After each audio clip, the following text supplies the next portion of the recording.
First and foremost, it starts with the data. That's the biggest part, is whenever we implement a restriction or an intrusion, we have those very specific titration plans built in. Those are starting to become more required by the state, which I think is good for other AFC homes, because we've had experience.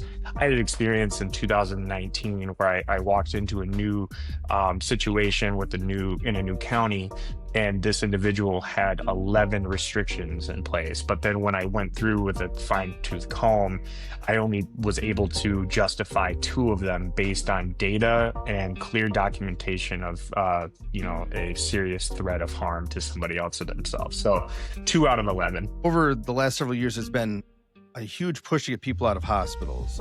But because of that, there's not enough housing. In Michigan, it's usually an adult foster care home, is what it's called. For everyone. And so these homes are picking and choosing to take the people that will be the easiest to work with, that'll cause the least amount of trouble. And the people with the severe behavior, or the most severe behavior, didn't have anywhere to go. So the thought really was, if we're going to start this, if we're going to do it, let's do it the right way.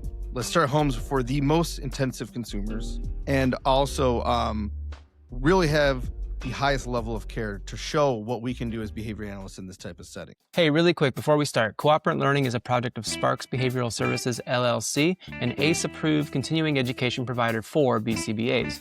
If you'd like to get continuing education credits for this or many of our other episodes, check out cooperantlearning.com. There you're going to look for the episode, complete a short quiz about the content discussed, and a certificate will be given to you right there in your dashboard. You can also sign up for our email list for updates on the latest episodes, coupon codes, and courses we offer. And of course, follow us on social media like Facebook, Instagram, TikTok, the whole 9 yards. Okay, that's all. Enjoy the episode. Hey, welcome to another episode of Cooperant Learning. I'm Kyle Steery. We've got a cool episode this week with one of our very own. But first, before I introduce him, my co-host, Dr. Sparks. How you doing? We're dealing with a sick dog and contract fights and just all kinds of wonderful stuff. So this is a nice reprieve. You're just a ray of sunshine, yeah. Oh, I am. Yep. I've just been pleasant to be around, But if you can see behind me, we've got the chili cook-off trophy, so at least I can brag about that a little bit. Did you win? Right over my shoulder. I've won twice. Okay. And neither time did I enter my own chili, and I've won twice. So I can't say that I've really won, but my chili has won twice. Fair. Yeah, that's generally how it goes, I guess. One time I gave leftovers from a party to my wife's family, and her dad took it into the work chili cook-off and won first place. And the second one that keeps giving, yeah. Yeah, it seems to multiply in the pot, and so you might as well. And the second one I actually entered, but I couldn't go to it, so her brother went for us and still won. So there we go. Man, well, I'll have to try some next time with you, but only out of that trophy bowl. I'll have to get you the Kevin Malone shirt. Yeah. Well, that voice is the voice of our esteemed colleague and guest today, Nick Christensen. In lieu of me introducing you, do you want to introduce yourself to everybody, just in case they don't know who you are? Yeah, I'm world famous, so everyone should know.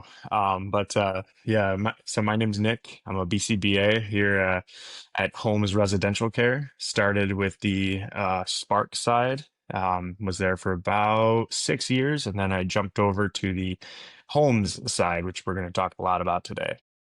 Well, and it's a cool project, and one that maybe a lot of BCBAs may not be familiar with, kind of this facet of behavior analysis, this application of behavior analysis, and one that we did on a consultative measure for a long time, and now doing as our own company too. So I thought it'd be a really cool idea to have you on, Nick, and kind of dig into kind of what running a group home as a BCBA is all about. So yeah.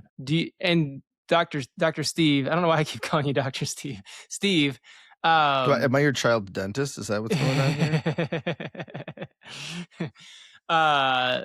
Let's chat about kind of the idea, the evolution, and the goal behind Homes Residential, like how that came to be, maybe starting with like what Sparks Behavioral Services does at first and how it kind of led into this.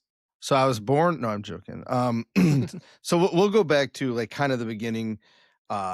finishing my master's project, I was working with Stephanie Peterson's lab on learning to do some of this functional assessment and plan development. For the PhD, I actually helped start the practicum at Western Michigan University with a local community mental health agency, going in, revamping, and then actually doing the assessment plan design, and then brought on more students and eventually branched out on my own, started consulting, and went from just me and two technicians helping me out 10 years ago to now we have, I don't know, 30 some employees, and we're serving over 300 people around the state of Michigan. And over that time, one of the biggest issues we've had is treatment integrity. You know, we can design a beautiful plan. Of course, all my plans were absolutely perfect and flawless. But yes, but we were still, even like, you know, we got good results a lot of the time, but they weren't necessarily as good as we could have gotten. And then we still had people falling through the cracks that we just weren't able to help. And usually it was because we couldn't get the primary caregivers to use the plan with high enough fidelity. And we were only being paid to go in and coach them for a couple hours a week, not work with the consumers individually. And so it's more of a train the trainer model. And then especially with the using technicians, because they didn't want to pay the rates necessary for a BCBA to go in and do all of those visits. It was almost a train the trainer to train the trainer type model. Yeah.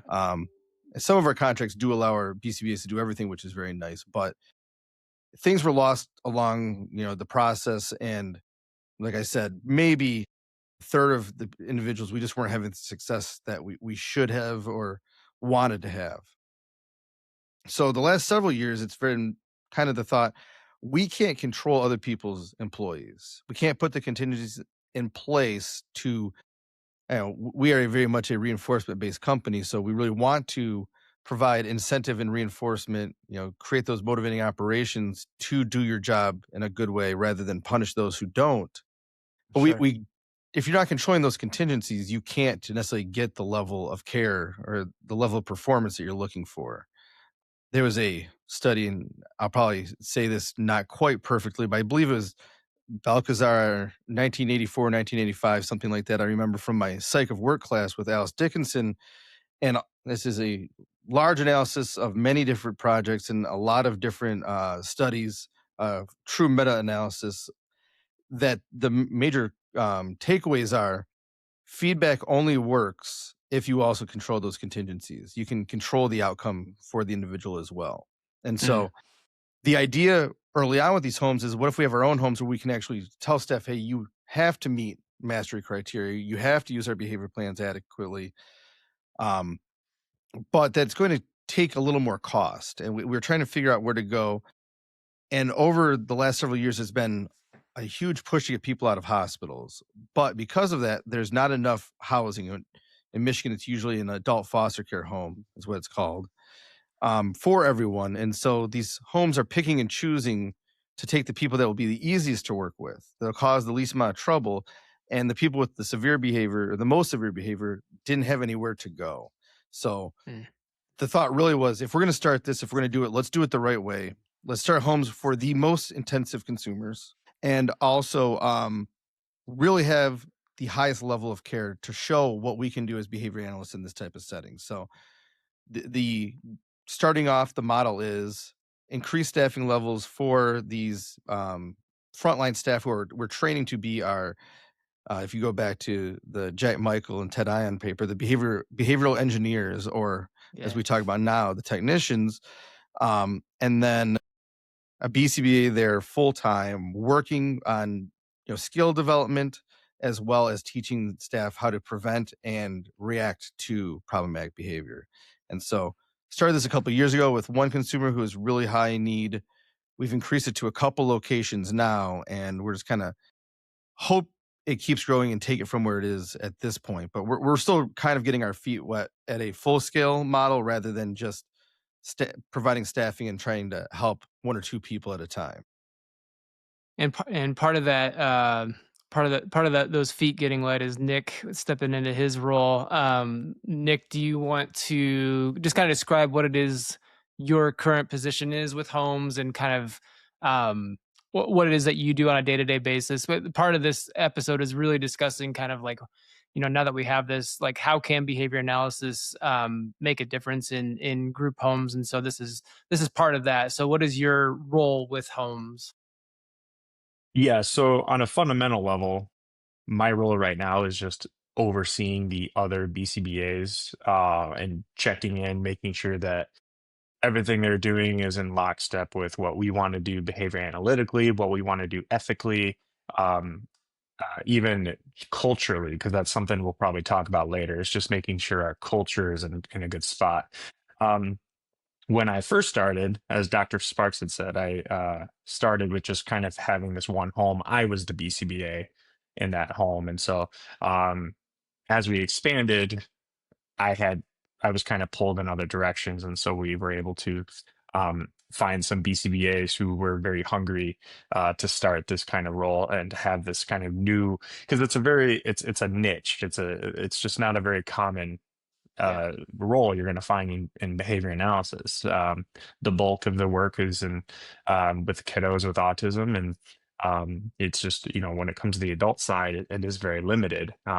Typically to like consulting that Yeah. we were doing on the Spark side. So um, and so, again, my role is just making sure that our BCBAs are doing the best that they can to implement the behavior plans, but to not just implement them, but even to take a step back and look at the behavior itself, and try not to um, get too kind of wrapped up in this or that, but looking at the behavior and saying, okay, well, let's take, and this is something, Dr. Sparks, that I a credit to you, because this is what you taught me, is take it back to the Skinner box, the pigeon in the chamber, and look at it in terms of these operants in this social environment, and how is the environment changing. And so whenever you take a step back and you look at it that way, suddenly behavior that seems dangerous or disturbing or perhaps disgusting suddenly has it leaves a very sciency taste in your mouth, for lack of a Mm. better way to put it. And so Yeah. it helps contextualize it and not minimize it, but minimize the impact in terms of like, okay, well, here's how I can help, and it maximizes the impact you can make when you reconceptualize it that way. And do you guys want to speak to that kind of, because maybe a lot of listeners might not understand kind of like that consultative role versus like being an owner manager of a residential care or a residential home. In the consultative role that you kind of talked about how our role is impactful, but maybe not everything that we want it to be. And do you want to get into like maybe why that is, or kind of the Yeah. barriers there into having a really good impact? So Nick can talk about actual experiences in doing it, because although I started doing it myself, it's been a long time. But from a contractual side, the real breakdown is, what is the system able to and willing to afford to help any individual person? So when we're brought in as consultants, we are not brought in to be the ones changing behavior. It's almost like a business consultant. You come in to do your assessment on the company and then come up with a plan to help it run better. And then it's kind of up to the company if they adopt it or hire you on to help the implementation of that plan. In this model that we've been hired to do for most of our contracts is very much that we come in, we design the plan, we go over the plan with everybody. If the behavior treatment committee accepts the plan the way it is written, now we are teaching the caregivers to implement the plan, and then doing some, skill building in our little bit of time here and there if it's something that staff are struggling with. But we are not hired or paid to be the ones changing behavior. We are the ones designing the plan to change the behavior. Um, we do have one contract where our BCBAs are actually hired to go in 1, 2, 3 times a week, a couple hours at a time, and actually implement the skill building parts of the plan. So, functional communication training, accepting no, the sort of things that hopefully decrease some of these more severe behavior. And we've got all kinds that we'll talk about in probably other episodes. Like we've designed full sexual education trainings based on behavioral approach, worked with people with sexual deviant behavior on how to understand and not only their own emotions, but those of the people they're perpetrating against, that sort of thing, that you wouldn't really Perspective want taking. to have a technician or staff necessarily do without that level of expertise that we can really do in that contract. But there's still a large piece of how do we then use the preventative strategies to decrease motivating operations or remove discriminative stimuli that may cause behavior to occur. And then also the reactive strategies, how do we have them react to stop the situation without unintentionally reinforcing it? And so that is the consultative model from what we've been doing up to this point, where it really is, here's the plan, now use it, and we'll help you try to learn how to use it, versus nope, now we are in there and living it ourselves and doing it ourselves. And so Yeah, the common feedback, to interrupt you, Nick, the common feedback we always get is, are you here for the client, or are you here for the staff? And in many times, A lot of the we time it's say, for the staff. actually for the staff. Yeah. Yes. Yeah. Sorry, Nick. yeah, Go ahead. that's not always. No, you're totally fine. Yeah, that's not always received very well. You're right. Just because of how our model contrast with others. But yeah, so the Holmes model is give or take about the same as how Dr. Sparks just described the consultation model, except that we take 4 or 5 steps further into the swamp, so to speak. And so we have to, instead of just training the trainer, you cut up the trainer, the second trainer, you're the trainer, you cut up that middleman. And so you're with your boots on the ground with the staff. You're encountering target behavior yourself on a pretty reliable basis. It's great opportunities to model not just the reactive strategies in terms of our actions, but also our inactions. What are we avoiding doing? What are are we giving the person a great deal of attention contingent on property destruction? Are we panicking and running out of the room? Are we doing, are we calling the police? Things like that. Like, these are things we're not doing. And so it gives us that opportunity to model the calmness and the right approach to it, which is more or less our plans involve a great deal of differential reinforcement. In fact, they all involve differential reinforcement. We do try to avoid extinction bursts through that prompting and stuff like that. But it's basically just, you're kind of standing toe to toe with the staff on these behavioral issues. You're also walking a fine line because you're not trying to show them that you are there for escalations and then they are there for when the client is not escalated. You want to transfer that training to them, and you want them to be able to handle those situations properly. That way, when you inevitably leave for the day, you're not worried that the staff are undoing some of those things. And when they undo those things, they obviously don't do it intentionally. It's just a natural human reaction, So I like to put it this way.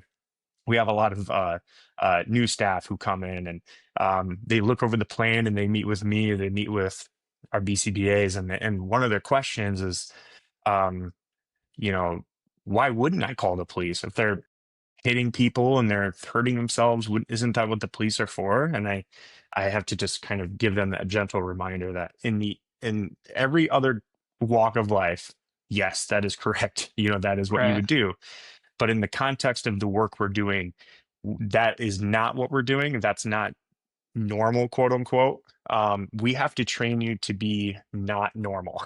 We have to train you to encounter these behaviors and feel very calm, like that small little ship in the storm that's weathering it, and follow those reactive strategies.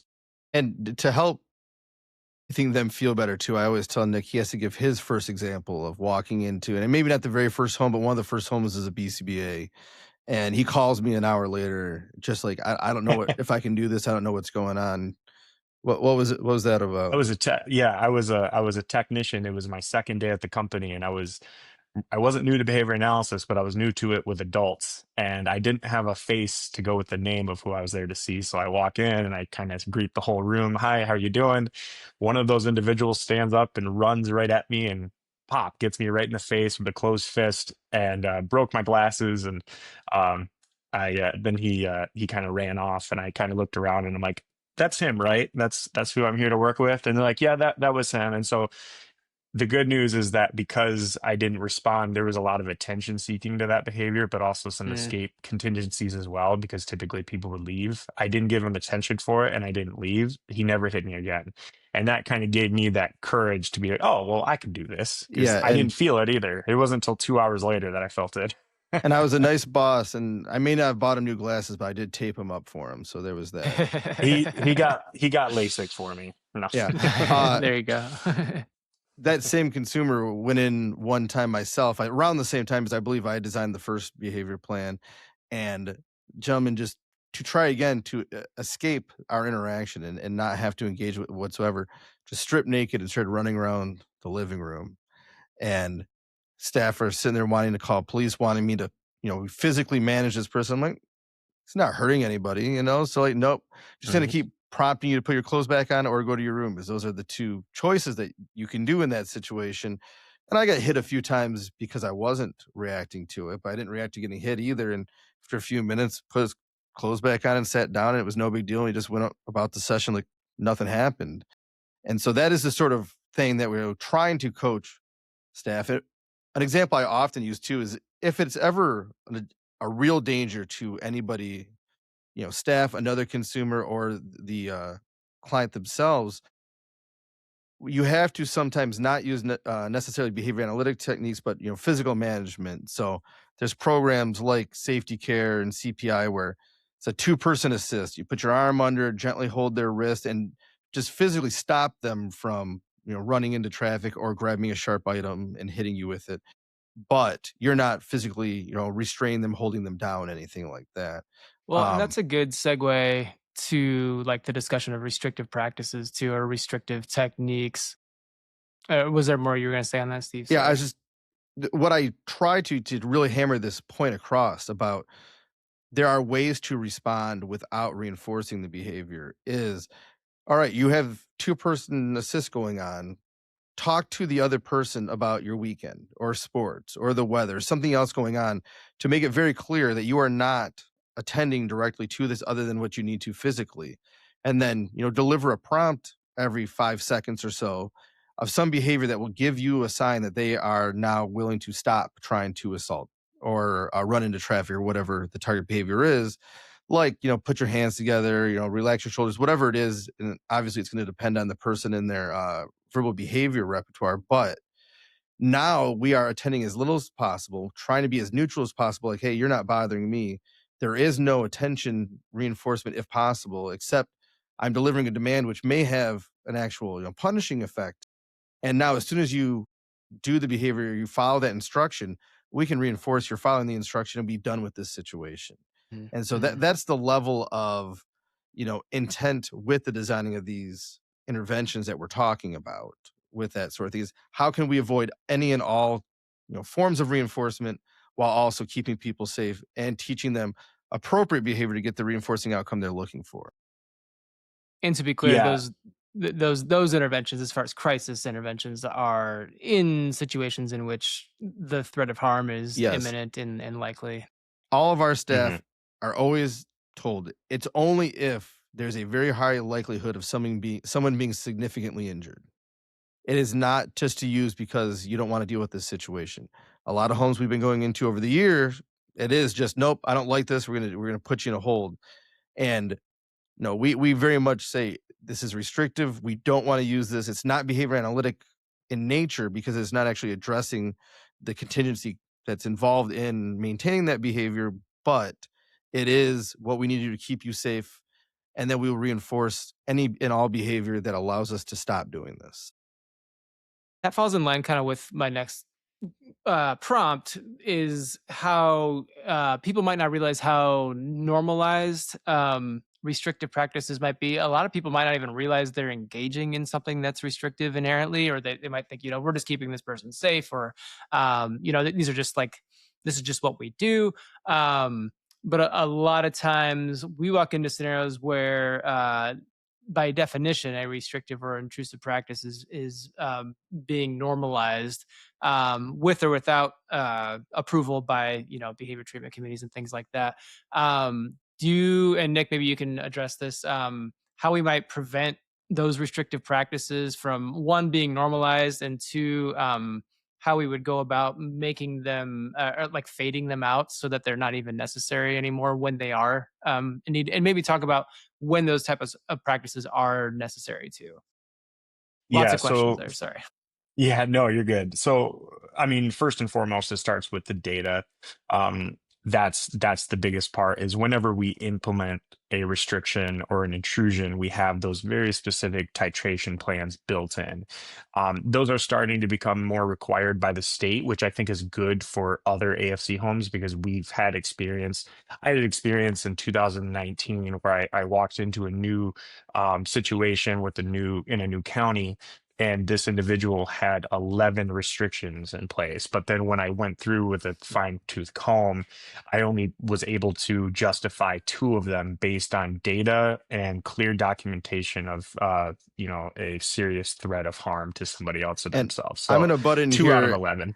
I'm Yeah, going to go butt ahead. in here and go out on a limb and just let all the BCBAs know that if you're working outside your area of competency and or even, just being pressured by others to put restrictions or intrusions in place that are unnecessary, not only you're violating their rights, but you're violating our ethics code, and you should not be doing that work. And so I'll just go stand on that soapbox right now and say there are people in the state of Michigan that we come in afterwards, see the behavior plan, and we don't know if they just don't know what they're doing or if they're getting pressure otherwise, but they are doing things that we are not comfortable with. And it kind of makes you ashamed to see that other BCBAs are doing these things. Yeah, and fortunately in this particular instance it wasn't a BCBA, but no, you're right, Steve. That does happen quite a bit. One of the real strong points of discussion with all of our BCBAs who are on the side of the company is making sure that they have a really good understanding of what a restriction truly is on a human level, and making sure that the data or some other clear form of documentation supports it for health and safety.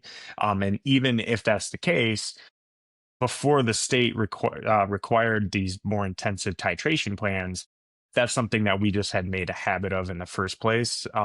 Not Mhm. trying to toot our own horns, but just because we were involved in the adult mental health system for so long and we met the right people along the way to kind of show us how to do this, we've been doing it more or less from the beginning. When we implemented or when we created homes, I brought in a tremendous amount of experience. I was really fortunate to work with a couple of really good advocates and recipient rights officers in nearby counties over my 6 years, and then also working with Steve, who had the same story. And so I had a really strong understanding of what exactly is restrictive, what's intrusive, and that was one of the things I had to establish in our home was that understanding that we're not going to just start, kind of casually restricting people of something because it's convenient. That's something that we would see a lot of in other homes that weren't, that didn't have BCBA oversight.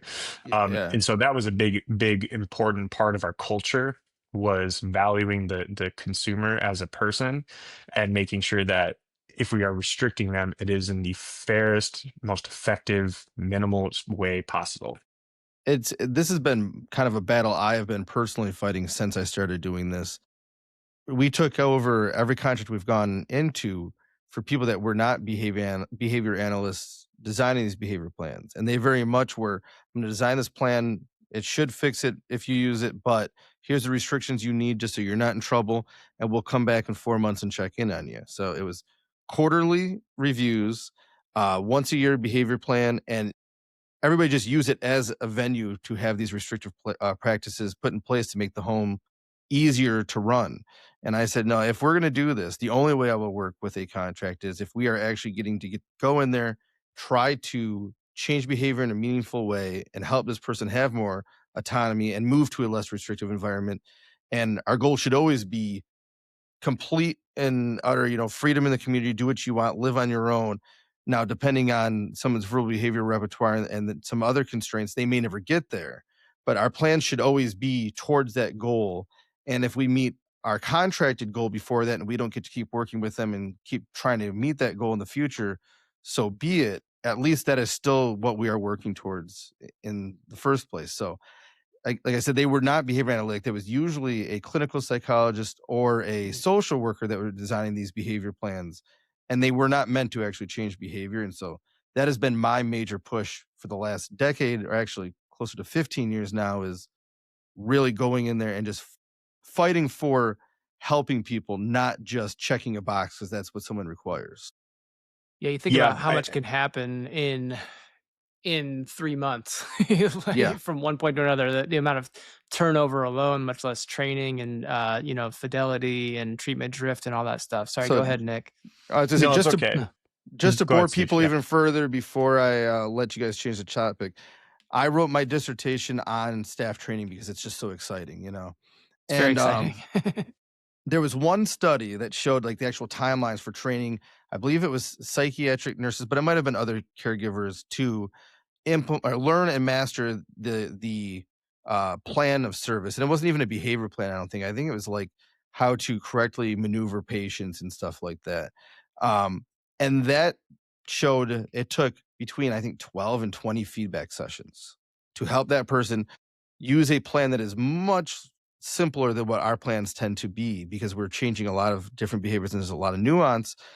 And now you're talking about, we're already struggling to get in there once a week to work with one or two staff at a time. It's Mhm. going to be months before we reach mastery if they stick around that long. Now you're talking about every 3 months you're working with one person. Like, there's no even plan for mastery at that. Right, right. Take it away, Nick. Sorry. No, it's okay. I I like to actually talk was too much. I was gonna say something else, but I actually wanted to piggyback on what you just said, Steve, about how that relates to homes is staff training, because that is, I mean, one of our biggest things, of course, is making sure that the staff are trained on the behavior plan. I think when it comes to the staffing, one of the biggest challenges is to make sure that we are getting those frequent clinical contacts with each person. Because as you said, it's like, anywhere from 12 to 20 contacts.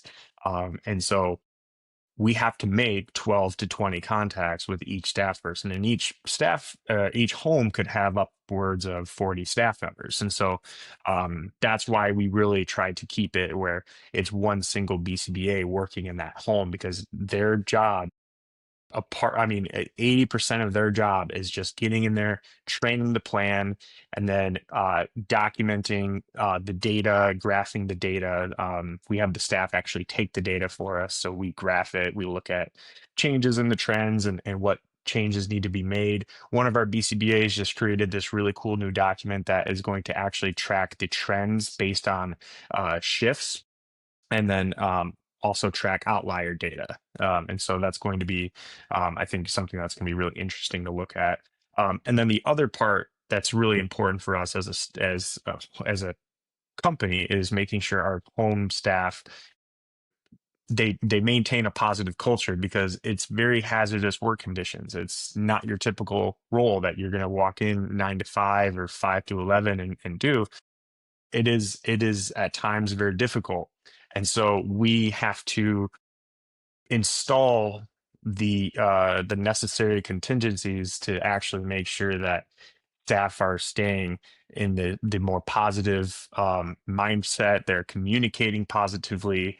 They are supporting each other. They're taking feedback from the BCBA. They are giving feedback to the BCBA when the BCBA asks for it, which is pretty frequent. We do like to have two-way communication there. But also, I mean, even at a fundamental level, showing up for their shifts on time, how they communicate to people who are coming into their shift. If maybe there was just an escalation that they had to kind of work through with differential reinforcement, emotionally they're still kind of on a high, but the client has calmed down and then the new shift comes in. We have to make sure that the staff aren't using that as an opportunity to just kind of talk about, man, that was so crazy, and really try to just contextualize the behavior and be like, well, here we had this incident, we think this was what was going on, we used the protocol, it worked, the client is now de-escalating and feeling much better, so we should be all set. So that took a lot of work, and it's ongoing. It's a maintenance thing. It's, Yeah. if you just leave it alone, it might kind of drift back towards like that natural human instinct. And so We just have to kind of keep watering it, but we had to kind of plant those seeds very, very early. Yeah, and I'll add, like, even conceptually, we always put in behavior plans over the years that it should be made to be a positive culture in the home. We want things not to be stayed in the negative, but in the positive. So instead of you're able to, or you can't have this right now, or no, that's not available, talk about you can have it at this time, or this is what's available instead. Mhm. And it's not just because we want it to be all touchy feely and feeling good, but theoretically or conceptually, it makes sense behavior analytically because we know that verbal behavior strengthened overtly will also be strengthened covertly. And so if everything's negative, if staff are upset and they're feeding off each other, getting negative, and then they're having negative thoughts about the job, and it just creates a complete negative culture. Whereas if we can kind of try to shape everyone's verbal behavior, even though nothing has really changed, towards one of positivity. Like, we hear you, we're going to try to take your concerns into account, but also let's talk about the positive stuff here. That should also shape some of those internal verbal behavior as well. Not only just make them have a more positive view of their job, but also of the world and life around them in general. And I've often said that if we could develop an app that just help people shape their own verbal behavior to be more positive, the world would do much better in general. You know what I mean? And so developing They have contingencies. that. It's called X. No, Yeah. I'm Oh god. joking. Developing We don't condone that. programs just for staff, not even for the consumers, but using the good behavior game is one of the things we've tried to do with Mm. developing positivity and working towards a common goal rather than, hey, this person's not holding their own weight and we're going to fight about it. It's Yeah. just one example of the sort of thing you can do that is reinforcement based, so people tend to like it, and also it meets your greater goal of just having a positive environment, which most of these homes that you go into are not positive environments. Yeah, and I was going to add to that, these folks that are living with us are very accustomed, I'm sure, to these types of environments. Like they've been in the system, quote unquote. They've been in other homes, and for whatever reason, whatever contingencies are at place, high turnover, low pay, hard job, not a lot of training, not a lot of support, not a lot of room for upward mobility or promotion or things like that. It can be really hard for. I think the environment sometimes creates kind of that negativity. We always say can't blame the pigeon or whatever the saying is. So it's cool that we focus on that culture aspect of things and reframing things that way. What other barriers or challenges are there staffing wise? What are some of the biggest challenges? Maybe in like training, is it difficult to kind of train that behavior analytic mindset, or keeping people on for long periods of time? I would say our staff turnover has actually not been what I expected. I expected it to be about on par with the industry average, but it's actually been significantly lower than that. Not to say we don't have turnover, we still do, but it's really, especially when you consider the environmental conditions at times. Not to paint this is just like a war zone, but you do have those escalations. And so considering that, I actually think our turnover is actually quite well. We do have, like we've talked about, we have some incentives that are built in to positively reinforce the culture building and contribution and things like that. And we put our money where our mouth is. And so that has, I think, kind of protected us from having what it would otherwise be a very high turnover rate. We have a couple of I wouldn't say competitors, but they're people who are doing similar work across the state, um, who have significantly higher turnover, Mhm. working with high intensity adults. But we just fortunately have kind of escaped that. Um, from a business structure standpoint, are there challenges in from whatever other constraints there might be, like regulatory bodies or like rules and things like that? Is it difficult to maintain a behavior analytic practice while also operating within the system as it is, if that question makes sense? Yeah, it does. And so that has been so as we expand to new counties, each county is going to have their own set of requirements for what we need to do to be in compliance with that county. And we again we always want to take the positive reinforcement route first. But if if our staffing isn't if we give them those directions of, okay, we need you to be taking this training at this time and this training at this time, generally they do. We've had moments where that isn't being done, and so we've had to take a behavior analytic approach to that situation. We kind of create like a behavior plan, so to speak, for that staff. We have to come to Mm-hmm. understand, okay, well, why is this not being done? What are the barriers? What is the function of this behavior? Is it purely escape? Is it a skills deficit? What is it? Um, and if it once we kind of help sort that side out, um, we typically have a lot better what word am I looking for? Cooperation with the process. Gotcha. There are times where even after that process, we still haven't gotten the cooperation we need, and so we have to move away a little bit from positive reinforcement and essentially just create just a slightly more punishing environment. But we don't want to overdo it. We don't want to jump 4 steps into, from one spectrum of reinforcement all the way to the other at punishment. And so we want to kind of take it in baby steps because Mm-hmm. we want to avoid the fallout of those side effects of punishment. So sometimes that might involve sometimes just more stern communication, because we do have a very positive, even our communication style, we model it, us supervisors, we model the positive communication, the uplifting, the encouraging communication. And sometimes you do have to kind of take more of that firm approach. When you get that different tone from a supervisor, suddenly it makes, it kind of changes things a little bit, Sure. and typically it doesn't really even go beyond that. And if it does, it's always going to depend on the situation, but we just have to kind of take one step at a time.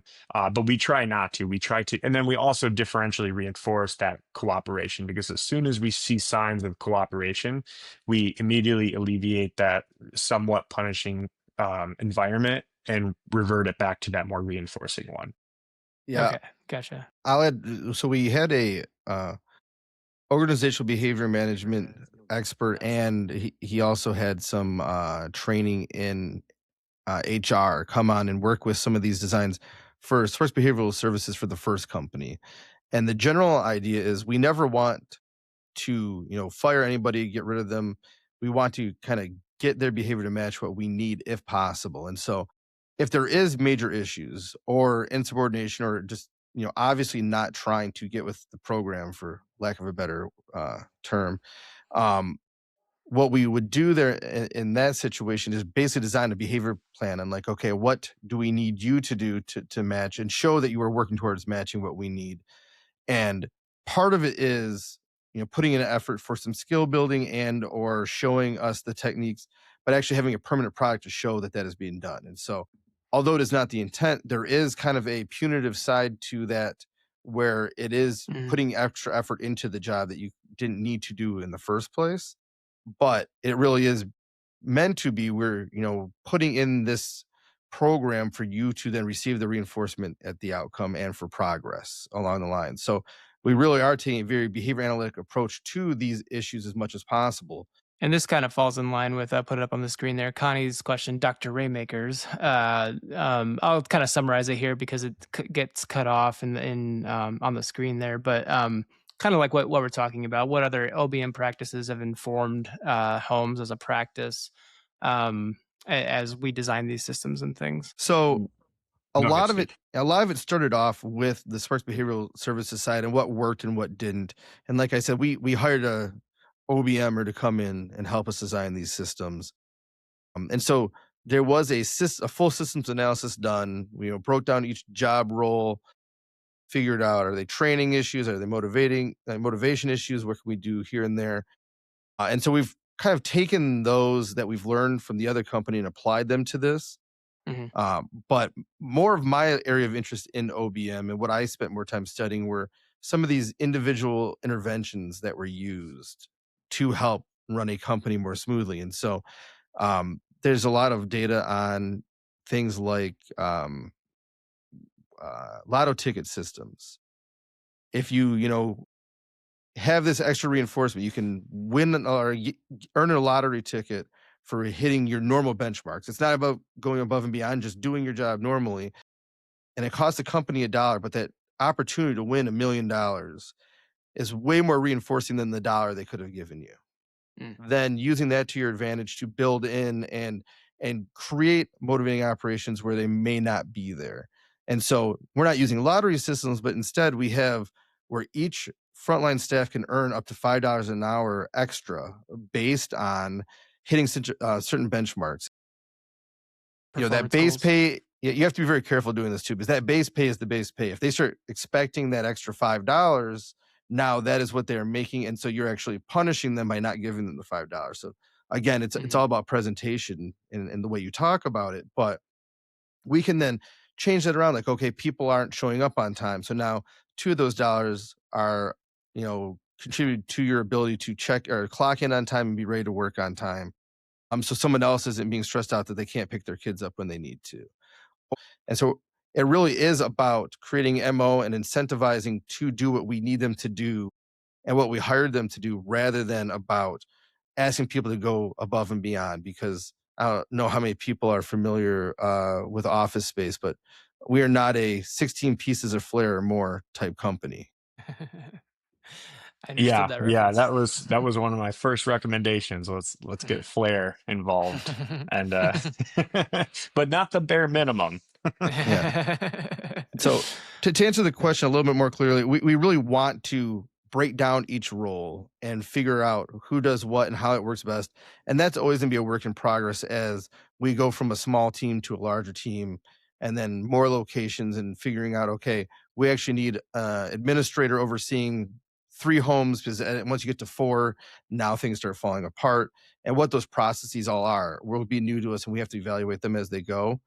But using a lot of our behavior analysis to create motivation and to get people to want to do what we need them to do, rather than threaten punishment if they don't, is really the biggest way we're using OBM on a day-to-day basis.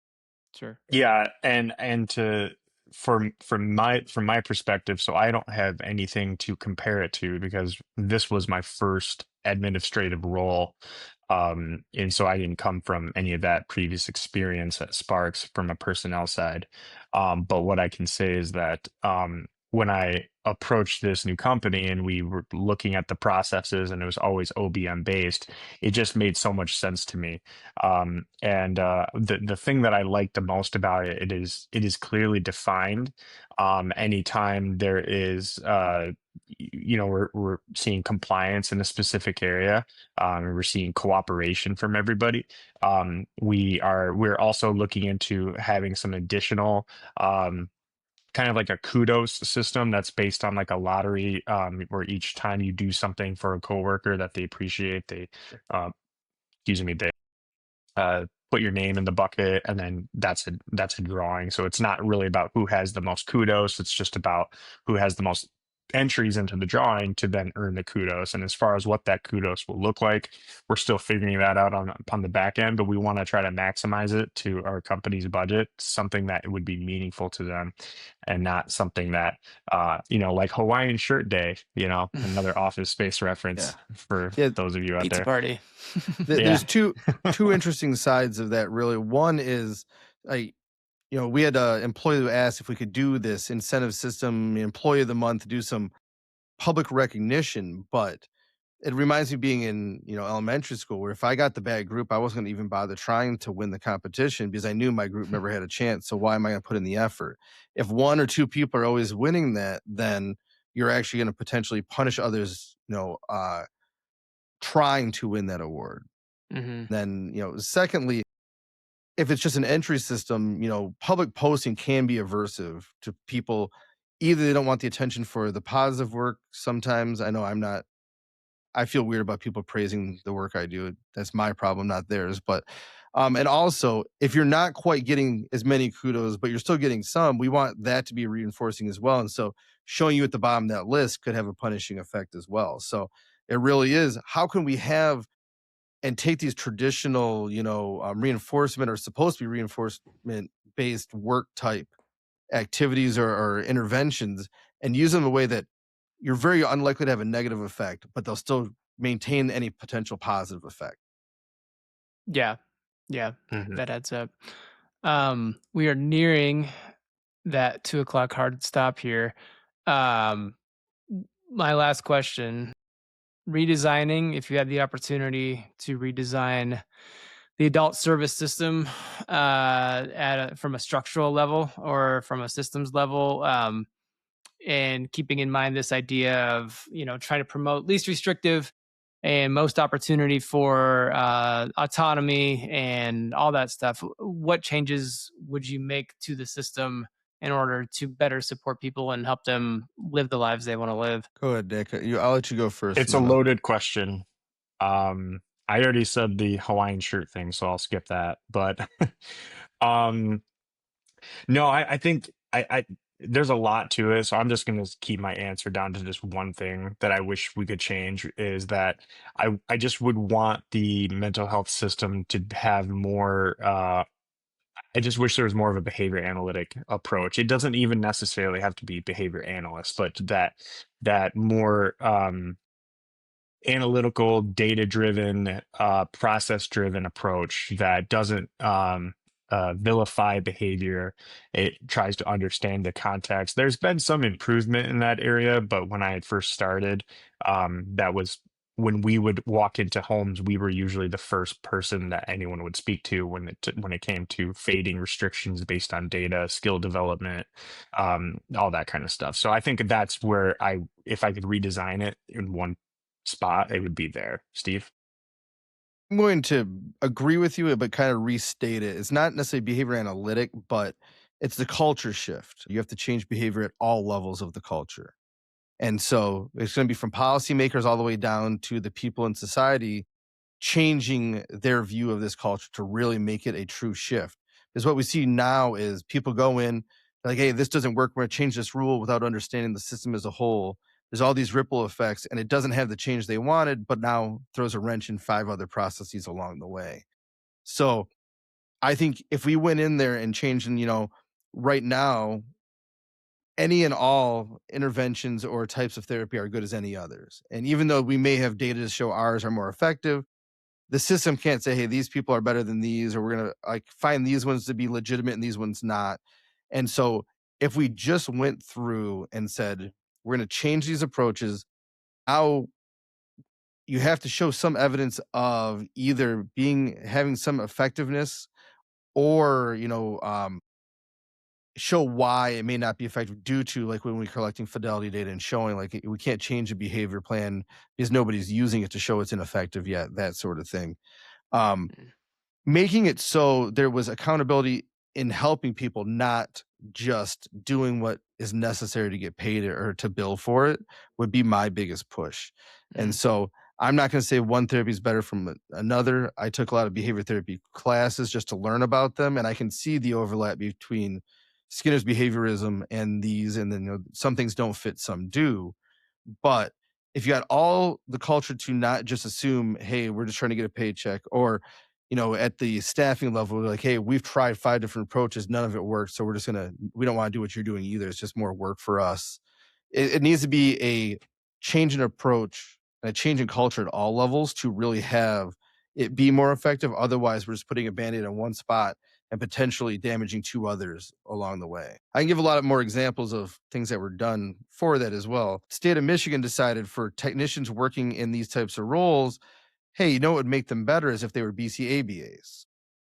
Well, we have a contract with 100 people in one area, and there's one single BCABA within 50 miles of that area.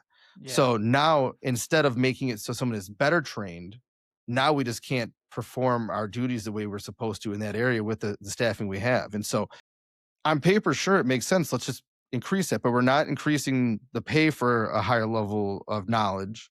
And we're also not making sure that the staff is available to provide that higher level of care. And so again, not doing what they think they're doing by making a change that they think is, positive. We got to cut it off there. Yeah. Nick, thanks so much for joining us to talk about this project. I appreciate having you, man. Yeah, have me back anytime. Sorry Love if I stepped in too much, and thanks for giving me an opportunity to hear myself talk. So. No, it's all good. Thanks for joining Cooperant Learning Podcast, and we'll see you next time.